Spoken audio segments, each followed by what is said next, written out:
How kind should you be? As kind as you possibly can. Who should you be kind to?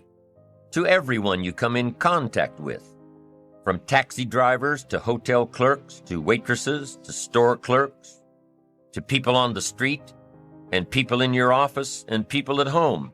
Be kind to everyone. And here's why. A kind word goes a long way.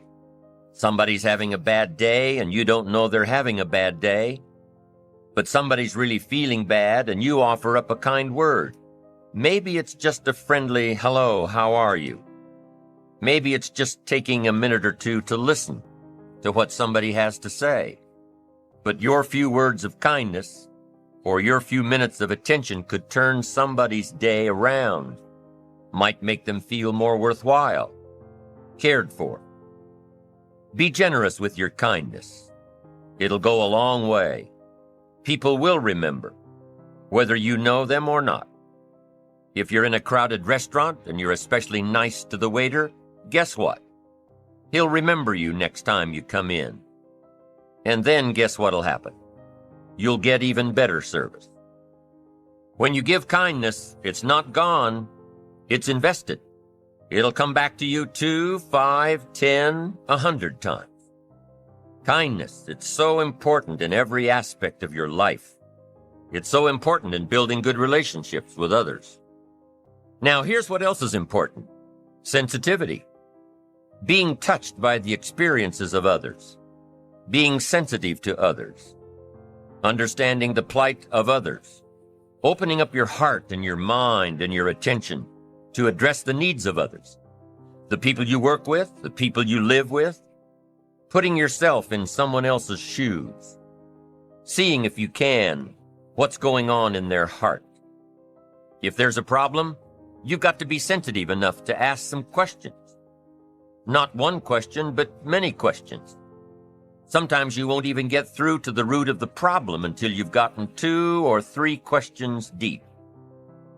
Most people won't reveal the problem on the first question. You say, Mary, how are you today? How are things? And she says, well, everything's okay. And you can tell by the way she said it that everything's not okay.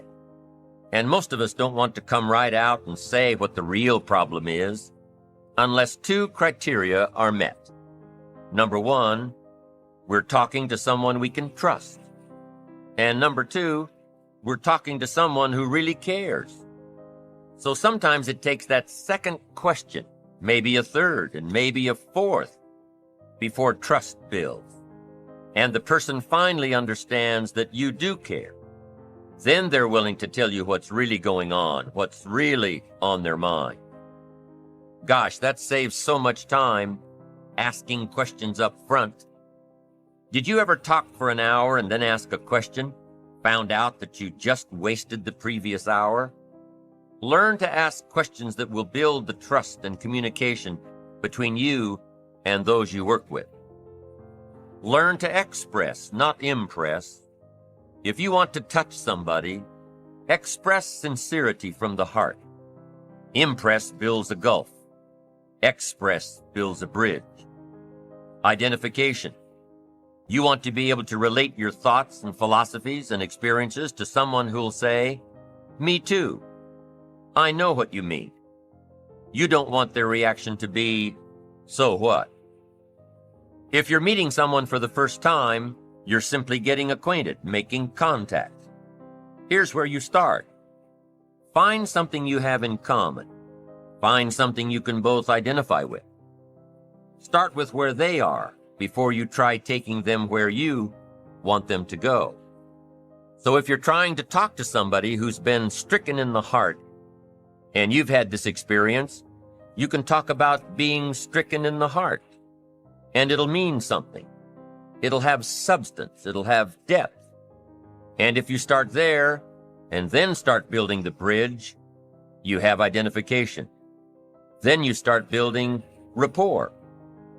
And when you start building a rapport with someone, or when you want to enhance the rapport you have with someone, you need effective communication skills. You'll need the skills that'll help you work better with others to achieve their goals and achieve your goals.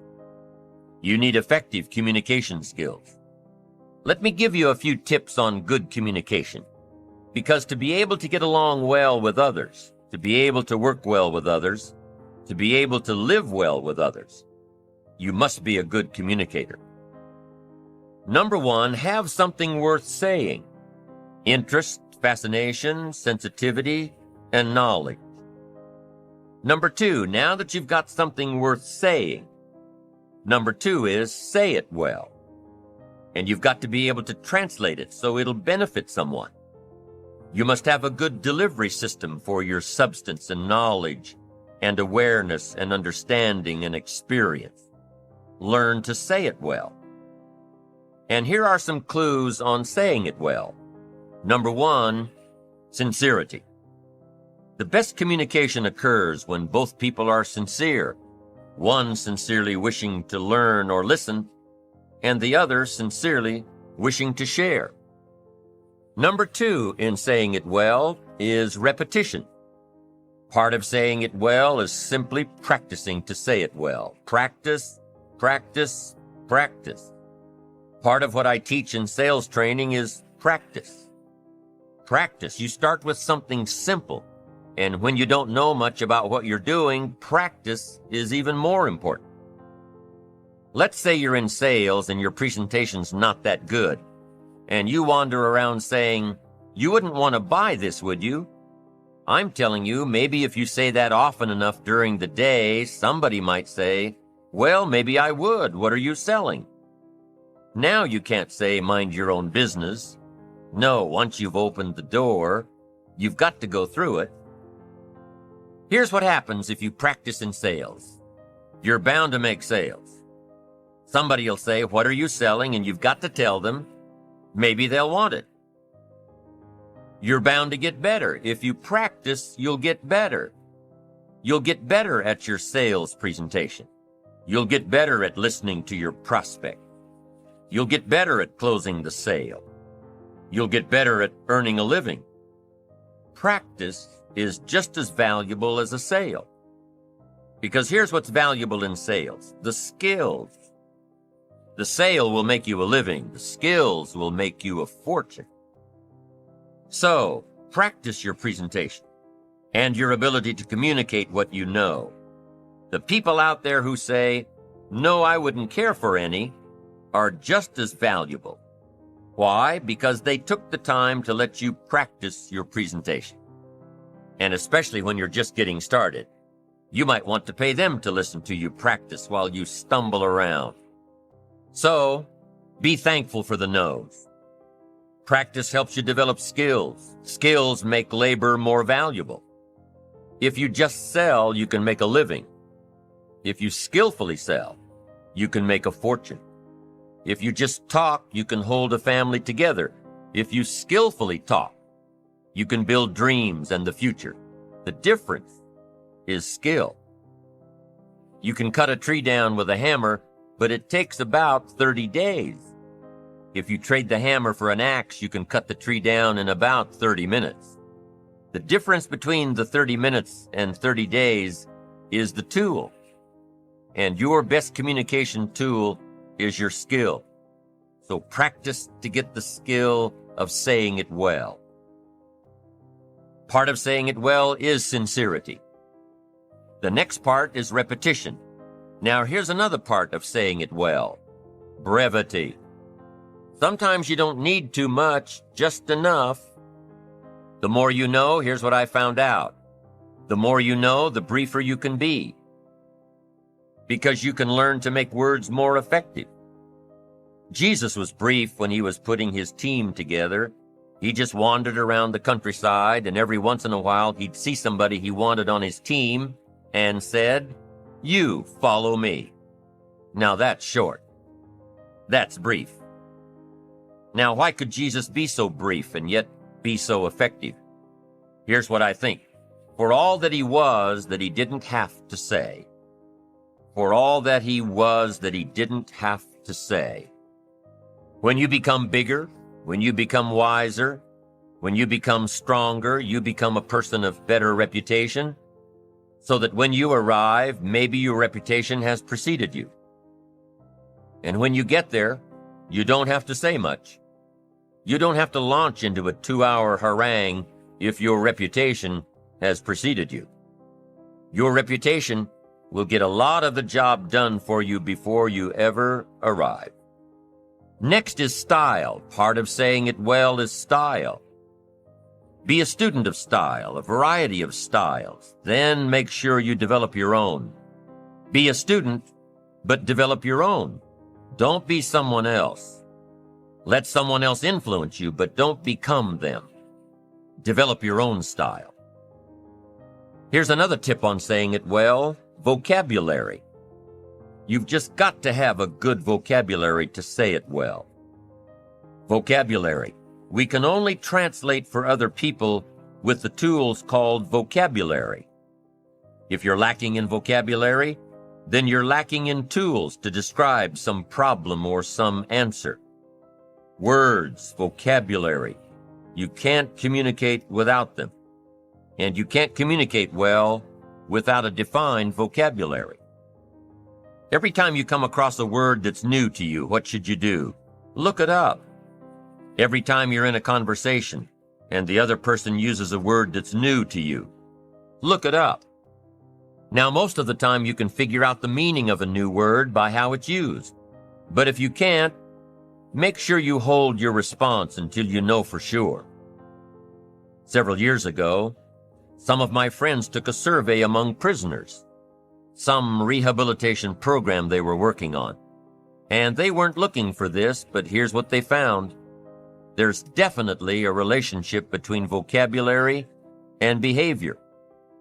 Interesting. This is what they found.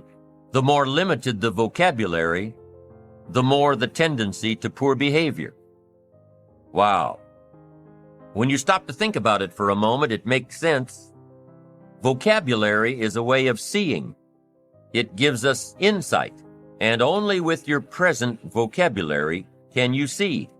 You can't use tools you don't have to see, to create light, understanding, awareness, comprehension, perception, vision. You can only have as much vision as your present vocabulary will give you. And if you're limited in vocabulary, then you can't see very well. What if a person could only see the world through a little tiny hole? Can you imagine the mistakes he'd make in judgment? He'd say, "Here's how it is." You'd say, "No, that's not how it is. Here's how it is." The guy says, "But I can't see it." How come he can't see it? He doesn't have the vocabulary to understand the translation. Now, vocabulary is also what we use as a tool to express what's going on in our heart, what's going on in our head. Translate our questions, translate our answers, our perceptions, what we see, to be able to say it.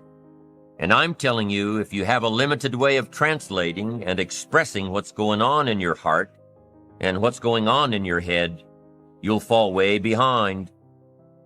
So you'd have twin problems without a good vocabulary. Number one, you wouldn't be able to see.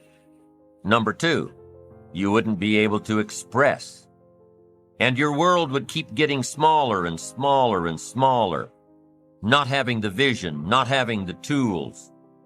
Finally, you wouldn't need a place much bigger than 10 by 12 to live. Why? That's about as big as some people's world is. That's all they've got, this little narrow world, making mistakes every day. Why? They can't see. Getting it wrong every day. They can't comprehend. They can't understand. No tools with which to translate. For good communication, number one is having something good to say. Number two is saying it well. And number three is reading your audience. You've got to read what's going on between you and the people you're talking to. Should you say what you're saying a little softer? Should you say it a little stronger? Should you explain it more? Should you be more clear and concise? Should you quit? A lot of the decision-making that's going on during a conversation with someone depends on how well you can read. how well you can tell what's going on in the minds of those you're trying to reach. Doesn't matter if you're looking into the face of a child or the face of a colleague or 1,000 faces in an audience. You've got to read what's going on. You've got to pay attention. So let me give you some ways to read. The first one is you've got to read what you see. You've got to read what you see. Search the face of a child and see if you're coming across. See if they look perplexed. See if they're getting it. See if they can't get it. Body language tells us a lot. Look at how the people you're talking to are sitting, what they are doing with their hands, their eyes. A guy's got his arms crossed, legs crossed, chin tucked down and frowning. You've got your work cut out for you. This guy's not going to be easy to reach. The lady's standing up from behind her desk. You've got to hurry. She's not going to listen to much more. You've probably got to pick up the pace and get down to it. So the first one is read what you see. Here's the second one. Read what you hear. You've got to be a good listener to be a good communicator. Get some feedback. Listen. To be a good parent, you've got to be a good listener. To talk well, you've got to listen well. That's so valuable. Get the feedback. Now, what you hear may help you change gears. Be a little stronger. Be a little softer. Find a different illustration. This one isn't working. Search for another way to say it. Become sensitive to someone else's words. Not just by preparing to talk when the other person's through. Listen. Pick up those signals that the feedback of words gives us.